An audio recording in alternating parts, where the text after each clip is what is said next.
How's it going, Jeremians? These are the Yamaha PSR-SX900 and the smaller brother, the Yamaha PSR-SX700.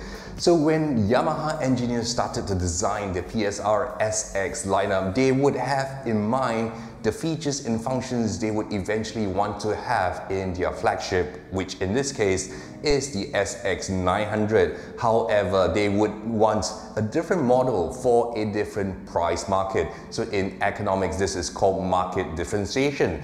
However, did they strip away too many features and functions to achieve the PSR-SX700 pricing? Because after all, not everyone needs all the bells and whistles that is found in the PSR-SX900.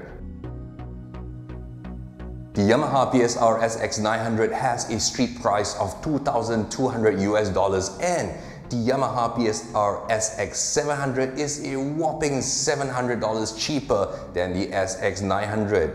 There are about 10 notable features that has been taken away from the SX900 in order to reach the price point of the SX700. And in this video, I will tell you if these features that has been taken away, is it worth the $700 savings? I have links to more information about these keyboards in the description below, so make sure you do check it out. I will also be making a series of tips and tutorials on this PSR-SX keyboard, so if that is what interests you, make sure you are subscribed and smash that notification bell icon.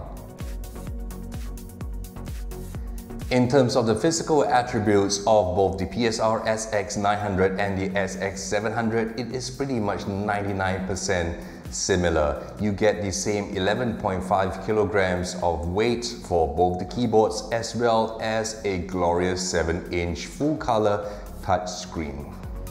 Just like the SX900, the SX700 gets 3 upper layer voices, which is what is new on this PSR-SX series. This feature was previously only available on the flagship Tyros and the Yamaha Genos.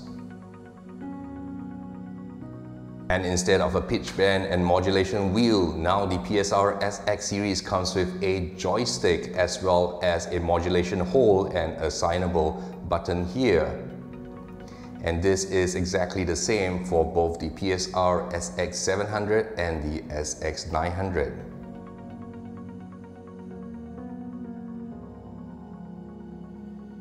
One of the notable features missing from the PSR-SX700 is the chord looper function. The chord looper is a brand new feature found on the PSR-SX series, and that allows you to record a sequence of chords that you can play along with, freeing up your left hand from playing just the chords for the accompaniment. The PSR-SX900 comes with an additional pair of sub-auxiliary output other than the usual main output. So what this sub-auxiliary output does is that it allows you to connect an additional pair of speakers where you can route a specific voice or a specific track of the instrument through this pair of outputs. The PSR-SX900 also comes with 2 USB to device port, and you can connect 2 thumb drives to store your songs and styles. PSR-SX700 doesn't come with a sub output. It also only comes with a single USB to device. The PSR-SX900 has 351 more main voices as well as 121 more super articulation voices. However, unless you are a professional, the PSR-SX700 comes close to almost 1,000 voices, and that should be more than sufficient for many of the home keyboard players. So the PSR-SX700 comes inbuilt with 400 different styles. However, the PSR-SX900 comes with an additional 125 extra styles, and that is what you get for paying an extra $700. However, that is not really a big issue because you can always download more third-party styles to your heart's content.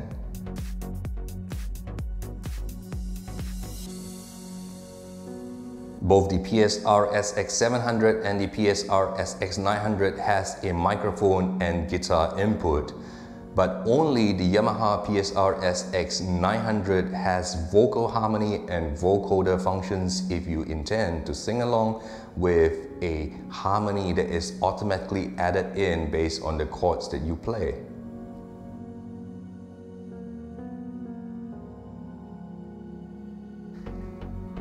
The SX900 has the ability to output the display onto an external monitor or a display device via an optional USB option, and this is something that is not found on the PSR-SX700.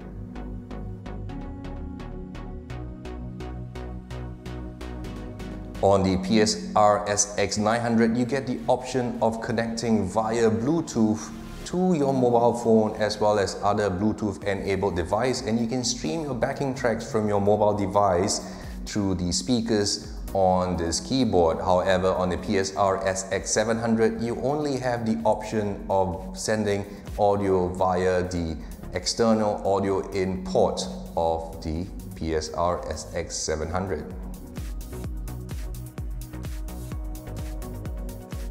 And in terms of internal memory, for you to store more of your own settings, the PSR-SX700 comes with 1 GB of internal memory, whereas the PSR-SX900 comes with 4 GB of internal memory. If you intend to load more expansion as well as third-party user voices on the Yamaha PSR-SX900, you get the option of an extra 1 GB of expansion memory space for you to load additional voices. However, on the PSR-SX700, you will only be getting an additional 400 megabytes of expansion memory.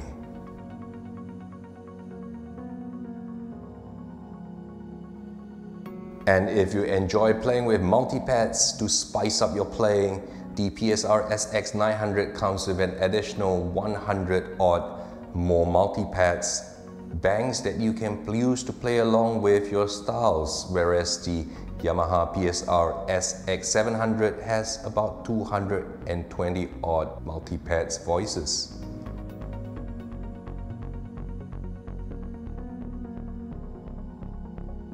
The speakers on the PSR-SX700 is about 15 watts of amplification per side, so for about pair you get 30 watts of total amplification. However, on the PSR-SX900 you get a 15 watt plus a 10 watt amplifier, giving you a total of a 50 watt of sound amplification, and that gives a fuller and bigger sound if you intend to use it to perform in a bigger venue. And here's my final conclusion on whether you should pay an additional US $700 for the PSR-SX900 over the PSR-SX700. In my opinion, if you are really just a home player, playing among your friends, gatherings, birthday parties, and you won't be performing outside professionally, you are not paid to perform, the PSR-SX700 is more than sufficient. In fact, if you know where to find, you can actually download free styles that can upgrade your PSR-SX700 to having the same number of styles as the PSR-SX900. What I'll do with the additional $700 saved is to keep it and save it so that when there is a special offer on third-party voice packs as well as third-party styles which suits the kind of genre that you are playing, you can then buy those additional styles and voices and load it onto your PSR-SX700.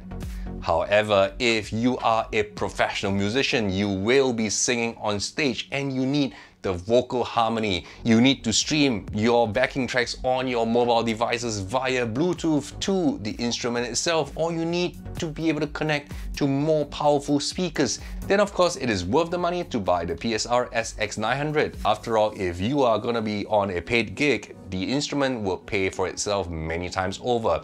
But my recommendation for my very own students will be the PSR-SX700 over the PSR-SX900. I hope you found this video useful, and if you did, make sure you give it a thumbs up and subscribe if you haven't done so. Do leave a comment. What do you think about the differences between the PSR-SX700 and the SX900? Is it worth that additional massive US $700? Till the next time, bye bye.